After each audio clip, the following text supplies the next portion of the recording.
Minutes from the most recent Fed meeting supported the view that we'll raise rates this year, but are most market watchers more concerned with the next steps of the European Central Bank?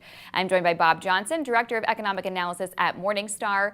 Bob, also in the Fed minutes, officials subtly warned the ECB that markets and the global economy could respond negatively if foreign policymakers don't deliver on expectations for action. So does that signal that investors should be or are paying closer attention to the ECB and Mario Draghi than the Fed and Janet Yellen?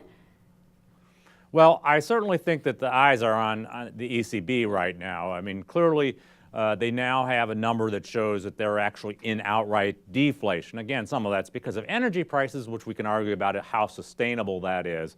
But certainly, with deflation there now, the impetus is really on getting that economy going again. And certainly people are hoping that we move from what I call verbal easing that we've had for a couple of years out of Europe, which is, oh yeah, maybe we'll do something down the road, and oh, maybe we'll try this small little program, none of which have worked at all, and that they may actually now have to put the money where the mouth is and actually deliver on some type of quantitative easing.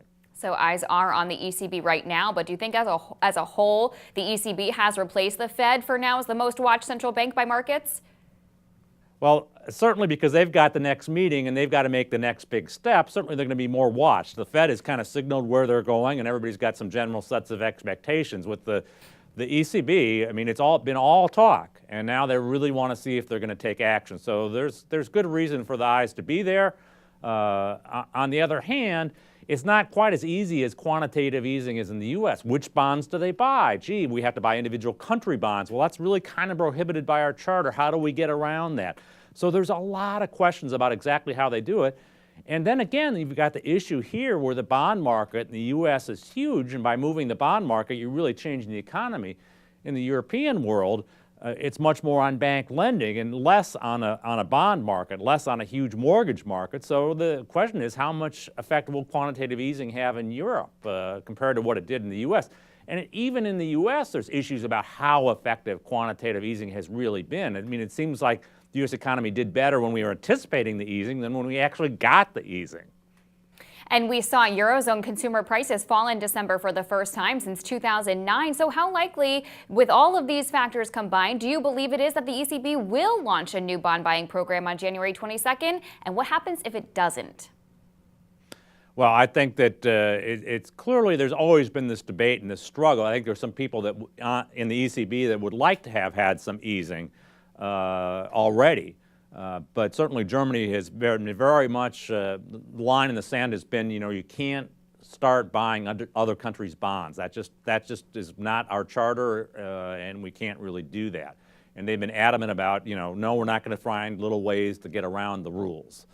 And so they really have to be the ones that kind of give in, if you will. And I think ultimately they may give in, and I think we probably will see some type of quantitative easing in Europe at their next meeting. That's my expectation. I think if we don't, the markets will probably be disappointed and will sell off a little bit. But keep in mind, my general view is that the ECB and the Fed are almost irrelevant.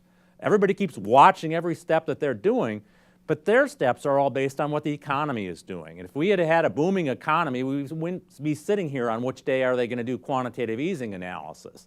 The economy in the world is soft, and until we make some structural changes, the little things around the edges that our central banks can do aren't going to make a difference.